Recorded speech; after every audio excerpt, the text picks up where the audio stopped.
Hello नमस्कार दोस्तों। तो दोस्तों आज हम बात करने वाले हैं सिंधु नदी तंत्र के बारे में। आज हम नदियों के बारे में पढ़ेंगे। तो सबसे पहले हम बात करेंगे सिंधु नदी तंत्र के बारे में। तो देखिए ये हमारा मैप, तो इसमें हमने बना रखा है। तो चलिए शुरू करते हैं। तो देखिए सबसे पहले हमको करना क्या है, आपको सबसे पहले ये जानना है कि नदी कौन कौन सी है और कहाँ कहाँ से। तो हम सबसे पहले क्या है, सिंधु नदी तंत्र पढ़ेंगे। और सबसे पहले मैं आपको बताऊं, एक छोटी सी हेडिंग आप डाल लेना कि हिमालय की नदियों को 3 भागों में बांटा गया है। सबसे पहले आती है सिंधु नदी तंत्र, दूसरी आती है ब्रह्मपुत्र नदी तंत्र और तीसरी गंगा नदी तंत्र। तो मैं सिर्फ यहाँ पर अभी सिंधु नदी तंत्र बता रहा हूँ। तो सिंधु नदी तंत्र के बारे में पढ़ेंगे। देखो सिंधु नदी जो है, इसका उद्गम स्थल कहाँ से है, चेमायुंगडुंग से है। कहाँ से, चेमायुंगडुंग से है। और ये कहाँ पर है, ये यहाँ पर फिलहाल अब तिब्बत में यहाँ पर है, जो चीन के हिस्से में यहाँ पर आ रहा है। तो कैसे लिखेंगे, सिंधु नदी तंत्र का उद्गम स्थल मानसरोवर के पास चेमायुंगडुंग झील से है। ठीक है ना। अब देखिए यहाँ से चलते हुए ये जम्मू कश्मीर प्रवेश कर जाती है। और जम्मू कश्मीर में प्रवेश करने के बाद यहाँ से आती है गिलगित। गिलगित से पहाड़ से टकराते हुए और यहाँ पे एक गार्ज बनाती है जिसे कहते हैं सिंधु गार्ज।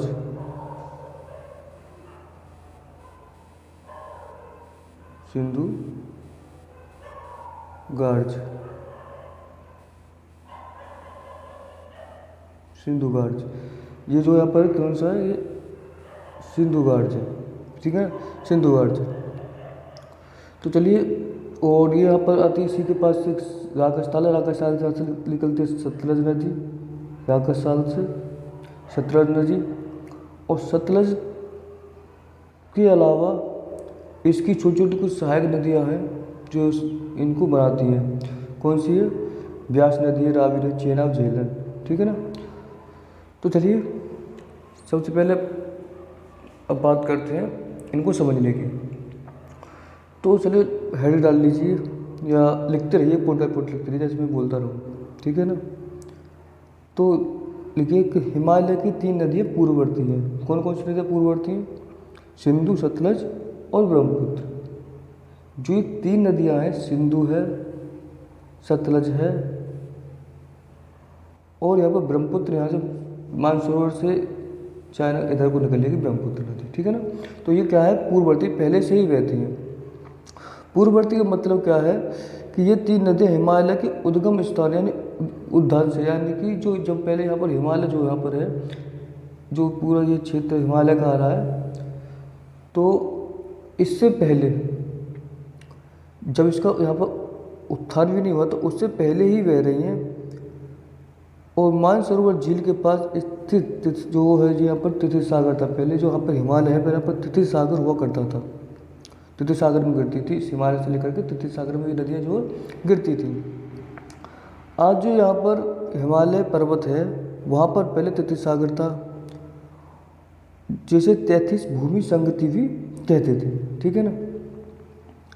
जब 33 सागर में हिमालय का उत्थान प्रारंभ हुआ था, इन नदियों ने ना ही अपनी दिशा बदली और ना ही अपना विस्तार बदला और ना ही अपनी घाटी जो इसमें बह रही थी उसको बदला, बल्कि घाटी को और गहरा करते हुए बहने लगी। जैसे यहाँ पर बह रही है ना, जिस तरह से इसी टाइप से यहाँ पर पहले बहती थी और इसी टाइप से यहाँ पर बहने लगी। इन्होंने कुछ नहीं बदला, बल्कि हिमालय काट काट के वहाँ तो बहती रही। इन्होंने अपना स्थान बदला ना कुछ बदला। ठीक है। ये तीनों नदियाँ हिमालय के उत्थान के साथ साथ अपनी घाटी को गहरा की। जैसे जैसे हिमालय ऊपर आता गया और ये नदियाँ क्या है, अपनी घाटी को गहरा करती गई। परिणाम स्वरूप बृहद हिमालय में सक्रिय और गहरी घाटी का निर्माण कर दिया। अधिक बृहद हिमालय कौन से, 3 हिमालय, बृहद हिमालय, लघु हिमालय, ठीक है, और मध्यम हिमालय। तो हिमालय के बारे में बात पढ़ेंगे जब बताएंगे तीनों हिमालय के कौन कौन से। ठीक है। तो बृहद हिमालय को सक्रिय और गहरा कर दिया, जिसे हम गार्ज कहते हैं। गार्ज। अब गार्ज का मतलब देखो क्या है, यहाँ पर एक गार्ज बनाया है इसने, यहाँ पर है सतलज नदी, तो इसे कहते हैं पिकीला दर्रा। शिव किला, ठीक है। और जो ये है इसे कहते हैं सिंधु गार्ज। ये कौन सी आई आकार की होती है, पहले जो ये आई आकार की होती है, ठीक है ना। जो गार्ज आई आकार की, जैसे देखो समझ लीजिए एग्जाम के तौर पर सिंधु गार्ज, जैसे मैंने ये बना रखा है, बस सिंधु गार्ज 2 डंडे दे रखे हैं, ये सिंधु गार्ज, ठीक है ना, सिंधु गार्ज। और ये कहाँ, जम्मू कश्मीर में गिलगित के पास, आप लिख सकते हैं जम्मू कश्मीर गिलगित के पास या गिलगित के समीप है। अब इसकी बता दें शिव किला दर्रा, देखिए यहाँ पर जो है ये वाला, और ये यहाँ पर है हिमाचल प्रदेश में, ये शिव किला दर्रा सतलज नदी पर है। ये सतलज नदी ने यहाँ पर बनाया है शिव किला दर्रा,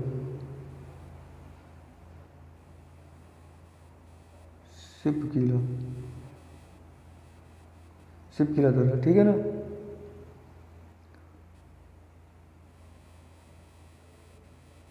अब हम बात करेंगे यहाँ पर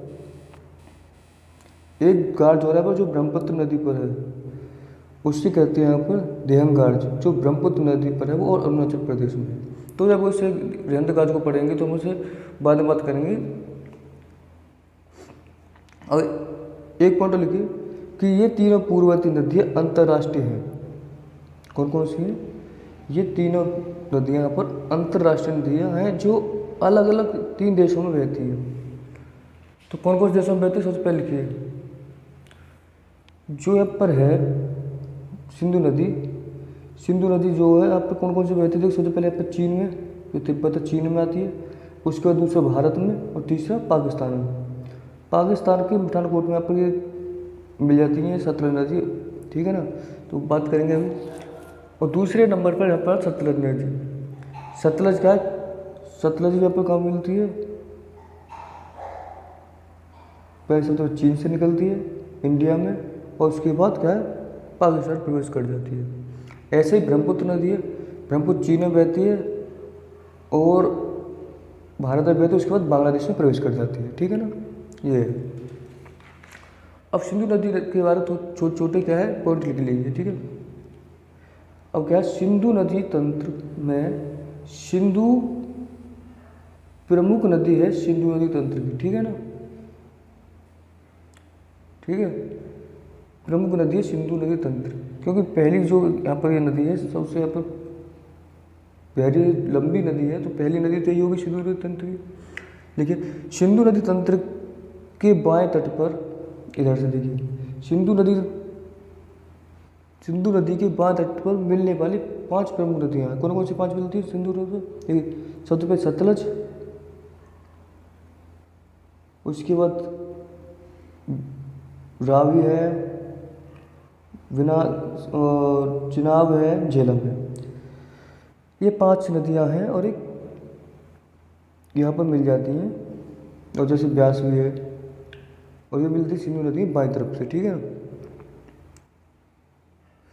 और सिंधु नदी तंत्र के अंतर्गत 2 नदियां मानसरोवर झील के पास से निकलती हैं। कौन कौन सी निकलती हैं?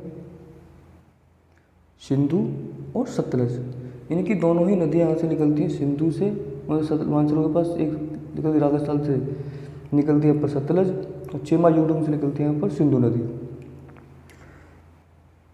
सिंधु नदी की एकमात्र सहायक नदी है जो जम्मू कश्मीर से निकलती है, तो झेलम नदी है, ये एकमात्र यहाँ पर है, और ये यहाँ पर निकलती है झेलम नदी, और ये यहाँ पर श्रीनगर से होते हुए, बैरीनाग से श्रीनगर से होते हुए पाकिस्तान और इंडिया के बॉर्डर से होते हुए झेलम नदी पाकिस्तान प्रवेश करती है, और यहाँ पर सतलज नदी में मिल जाती है।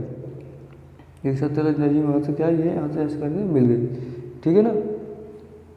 अब उसके बाद सिंधु नदी 3 नदियाँ हिमालय, जो 3 नदियाँ हैं सिंधु नदी, वो हिमाचल प्रदेश से निकलती हैं। कौन कौन सी? और हिमाचल प्रदेश से निकलकर वो क्या है सतलज नदी सिंधु नदी में मिल जाती हैं। कौन कौन सी हैं? नंबर 1 चिनाब, रावी और व्यास।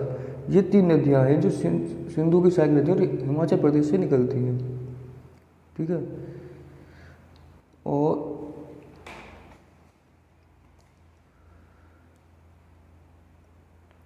इनके बारे में बात करेंगे, थोड़ा झेलम, विनाश और रावी के बारे में, सो के बारे में धीरे धीरे बात करेंगे, ठीक है। अब सिंधु नदी तंत्र जो प्रमुख 5 नदियां हैं, सिंधु नदी तंत्र की जो 5 प्रमुख नदियां हैं, इसे क्या कहते हैं? पंचनद कहते हैं। पंचनद, पंचनद क्यों कहते हैं? क्योंकि पंचनद का मतलब पंजाब में जाकर ये तीनों, पाकिस्तान में पंजाब है, तीनों जाकर वहाँ पर पंजाब में जाकर मिल जाती हैं नदियाँ पांचों, इसलिए इनको पंचनद कहा जाता है। पाकिस्तान में पंजाब में बहती हैं तो इनको यहाँ पर कह देते हैं पंचनद, ठीक है। ये पांचों नदियाँ अपना सम्मिलित जल पाकिस्तान के मिठानकोट में, यानी कि जब ये झेलम में मिल जाती हैं नदियाँ एक साथ, और मिलने के बाद ये झेलम नदी की सहायता से ये अपना पूरा जल सिंधु नदी तंत्र में पाकिस्तान के मिठानकोट में पर छोड़ देती है, ठीक है। अब देखिए, लिखिए थोड़ा छोटा थोड़ा लिखिए। देखिए सबसे पहले क्या है? सिंधु नदी। सिंधु नदी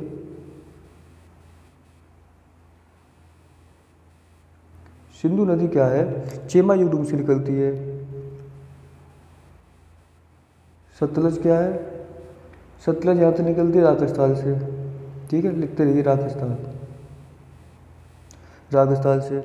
झेलम नदी जो यहाँ पर निकलती है वेरीनाग से, ठीक है, वेरीनाग के समीप है यहाँ पर एक झील, वेरीनाग के समीप का शेषनाग झील है। वेरीनाग झील और शेषनाग झील पास पास हैं, लेकिन दोनों सुना सकते हैं, वेरीनाग और शेषनाग झील। तो निकलती झेलम नदी शेषनाग झील से है, ठीक है ना। चेनाब नदी कहाँ? चेनाब नदी निकलती है बारालाचा दर्रा से। यहाँ पर एक बारालाचा दर्रा है, चेनाब नदी जहाँ निकलती है, यहाँ पर एक दर्रा है बारालाचा, वहाँ से निकलती है, मतलब उसके पास एक झील है, बारालाचा दर्रा के पास एक झील है, ठीक है ना। उसके झील में से नहीं निकलती, दर्रे से नहीं निकलती, उसके पास एक झील है, वहाँ से निकलती है। रावी और ब्यास नदी क्या है? ये है रावी नदी, थोड़ा बड़ा करके दिखा देते हैं, देखिए ये है यहाँ पर ब्यास नदी और ये यहाँ पर रावी नदी। अब क्या है, ये व्यास और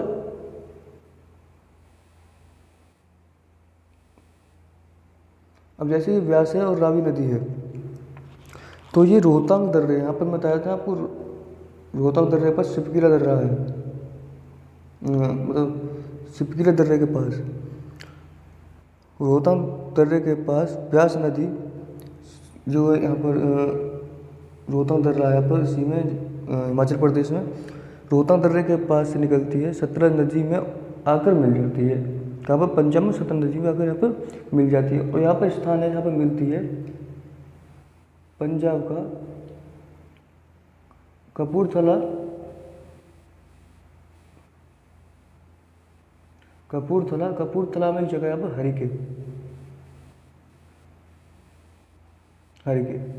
हरिके में यहाँ पर आकर ये मिल जाती है, ठीक है। तो चलिए अब देखते हैं सिंधु नदी में और कुछ क्या फैक्ट है यहाँ पर।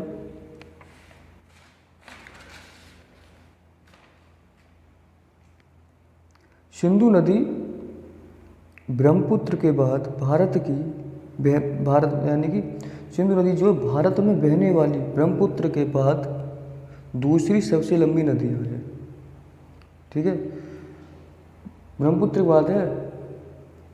अब देखिए यहाँ पर देख लेते हैं कि लंबाई, सबसे पहले क्या है, ब्रह्मपुत्र की लंबाई यहाँ पर आती है,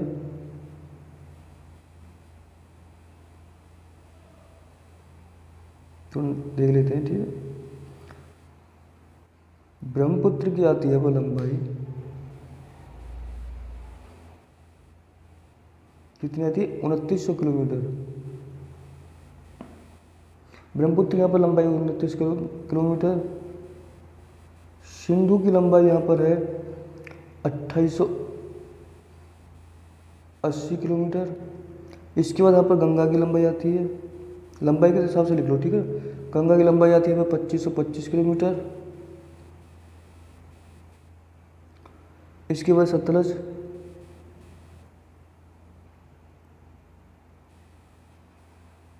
सतलज की यहाँ पर कितनी लंबाई आई है 1500 किलोमीटर। 4 नदियाँ तो हैं। इसके बाद 2 नदियाँ ले लेते हैं। सबसे पहले गोदावरी लंबाई के हिसाब से, गोदावरी, गोदावरी की लंबाई यहाँ पर 1500 किलोमीटर। और इसी के बाद आती है यहाँ पर यमुना, यमुना की लंबाई आती है 1465 किलोमीटर। 1465 किलोमीटर यहाँ पर लंबाई है यहाँ पर यमुना नदी की, ठीक है ना। तो ये हो गया लंबाई के हिसाब से। जो ये गोदावरी दक्षिण भारत की सबसे लंबी नदी है,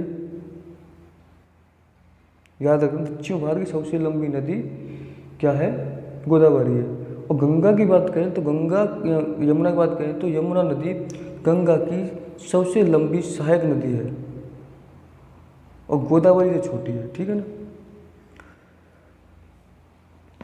तो और क्या है कि पॉइंट लिखिए, पॉइंट है कि सिंधु नदी मानसरोवर झील के पास से निकलती है, ये तो पता है, चेमायुंगडुंग से। और सिंधु नदी जाकर, सिंधु नदी जो है जास्कर और लद्दाख के बीच बहती हुई उत्तर पश्चिमी की ओर जाती है। तो जहाँ तक जास्कर लश्करते होते हुए उत्तर पश्चिम की ऊपर जाती है और जाकर पाकिस्तान में मुड़ जाती है। अब देखिए एक क्वेश्चन हो रहा है कि लेह जो शहर है जम्मू कश्मीर का, वो किस नदी के तट पर है। लेह जो शहर है जम्मू कश्मीर का, वो सिंधु नदी के तट पर बसा हुआ है, ठीक है ना, ये भी लिख लेना। अब सिंधु नदी गिलगित तक पहुंचती है, गिलगित के से टकराकर से वापस होकर एक गहरे गार्ज का निर्माण करती है, जिसे सिंधु गार्ज कहते हैं। सिंधु गार्ज, सिंधु गार्ज कहते हैं। और सिंधु गार्ज का निर्माण करती है, पाकिस्तान की ओर यहाँ पर मुड़ जाती है, ठीक है। ये तो हो गया सिंधु के बारे में। अब ये छोटी छोटी जो नदियाँ हैं इनकी, जैसे झेलम नदी, चेनाब नदी, सतलज, इनके बारे में थोड़ा जान लेते हैं, ठीक है ना। तो सबसे पहले हम क्या करते हैं, झेलम नदी के बारे में जानते हैं। झेलम नदी, अब लिखते जाइए झेलम नदी के बारे में। झेलम नदी जम्मू कश्मीर में वेरीनाग झील के पास शेषनाग झील से निकलती है। सबसे पहला पॉइंट क्या है, वेरीनाग के पास से निकलती है, शेषनाग झील से,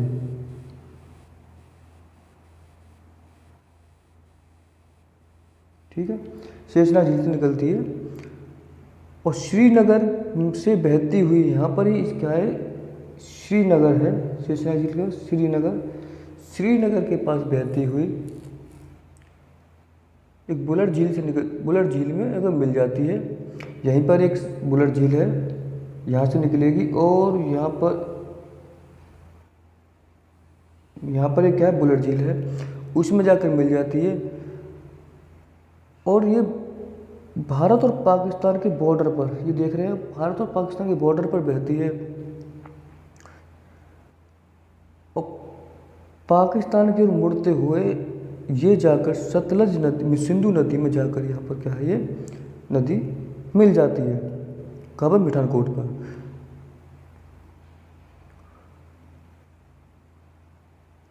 अब देखिए सिंधु जो है, जो ये नदी है यहाँ पर झेलम नदी, कश्मीर घाटी से होते हुए बहती है। कश्मीर घाटी में समतल मैदान, यानी एक से एक सा जो मैदान है, समतल मैदान बहती है, जिसके पास क्या है, इसकी जो गति है जो धीमी हो जाती है। देखिए जैसे कोई नदी ऐसे समतल मैदान पर आएगी तो उसकी ढलान से बहेगी तो तेज बहेगी। अब जैसे ये यहाँ से पहाड़ है और इस तरफ को बहना है, ऐसे बहना तो तेज बहेगी। लेकिन क्या है, अगर ये समतल मैदान है और इसी पर नदी बहेगी तो क्या है, उसकी जो गति है वो धीमी हो जाएगी। तो इसके कारण क्या है, ये विसर्पण करने लगती है, सांप की तरह बहने लगती है। और वहीं पर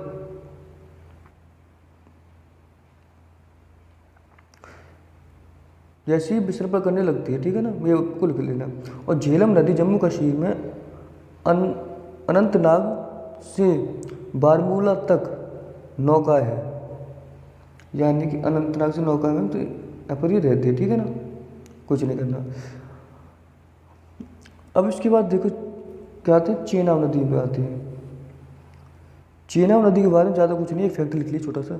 चेनाब नदी हिमाचल प्रदेश के बारालाचाला से निकलती है, बारालाचाला दर्रा है यहाँ पर, चेनाब नदी वहाँ से निकलती है, बारालाचाला, ठीक है ना। अब इसके बाद आते हैं रावी और व्यास नदी। अब देख लीजिए ये दोनों हिमाचल प्रदेश के रोहतक दर्रे से निकलती हैं, मतलब रोहतक दर्रे के पास से निकलती हैं। व्यास नदी एकमात्र सिंधु नदी तंत्र की जो नदी है जो पाकिस्तान में नहीं बहती। अब देखिए जो ये व्यास नदी है, ये सीधे यहाँ पर पंजाब में मिल जाती है। और पंजाब में यहाँ पर कौन सी जगह मिलती है, यहाँ पर ये पंजाब में यहाँ पर मिल जाती है पठानकोट के कपूरथला के एक हरिके स्थान है, वहाँ पर ये मिल जाती है। कौन सी नदी, यहाँ पर व्यास नदी, जो पाकिस्तान में यहाँ पर नहीं बहती, ठीक है ना। अब इसके बाद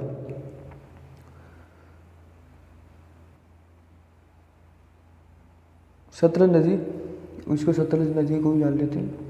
सतलज नदी क्या है, सतलज नदी मानसरोवर झील के निकट साकस ताल से निकलती है और हिमाचल प्रदेश में सिपकीला दर्रा, यहाँ पर सिपकीला दर्रा है, यहाँ पर सिपकीला दर्रा के समीप होकर पश्चिम की ओर यहाँ पर बहती है, पश्चिम की तरफ बहती है, ठीक है।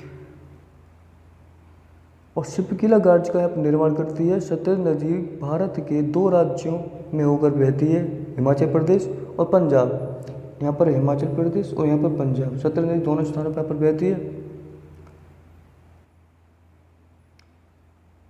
और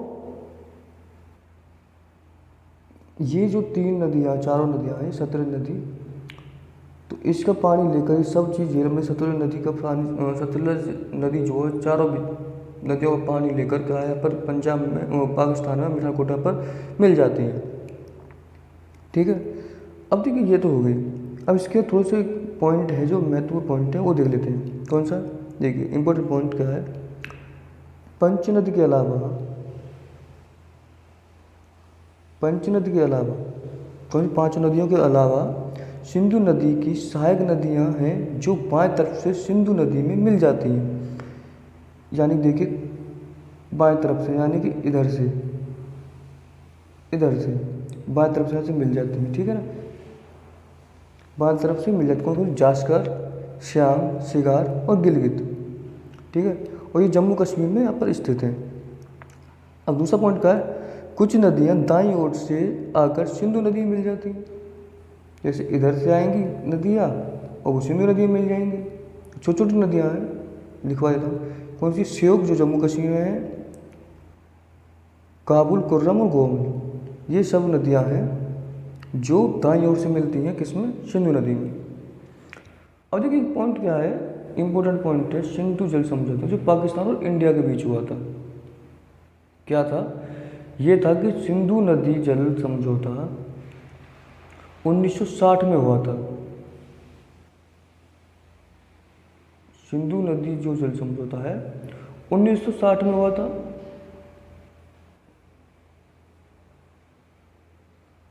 ठीक है, 1960 में हुआ था। इसके तहत यह तय हुआ था कि सिंधु नदी की 6 प्रमुख नदियां, पश्चिम की 3 नदियों का 20% पानी भारत उपयोग करेगा, यानी कि जो पश्चिम की जो 3 नदियां हैं उनका 20% भारत उपयोग करेगा। कौन सी नदियां, जो ये नदियां हैं, सतलज, ये इनकी 3, सतलज, झेलम और चिनाब, इनकी 3 की पश्चिम में जो है इन नदियों का पानी भारत 20% उपयोग करेगा और 80% पानी इसका पाकिस्तान उपयोग करेगा। साथ ही सिंधु नदी तंत्र की पूर्वी 3 नदियों का पानी 80% भारत यूज करेगा और 20% पानी क्या है, पाकिस्तान यहाँ पर यूज करेगा। तो ये समझौता था 1960 में हुआ था। तो आशा करता हूँ कि आपको ये नदी जो सिंधु नदी तंत्र है वो समझ में आ गया होगा। और अगर आपको समझ में आए तो प्लीज़ वीडियो को लाइक कीजिए, सब्सक्राइब कीजिए और शेयर कीजिए। तब तक बन रहिए। और अगले पॉइंट में आप आपको पढ़ाने वाले हैं ब्रह्मपुत्र। ब्रह्मपुत्र नदी तंत्र।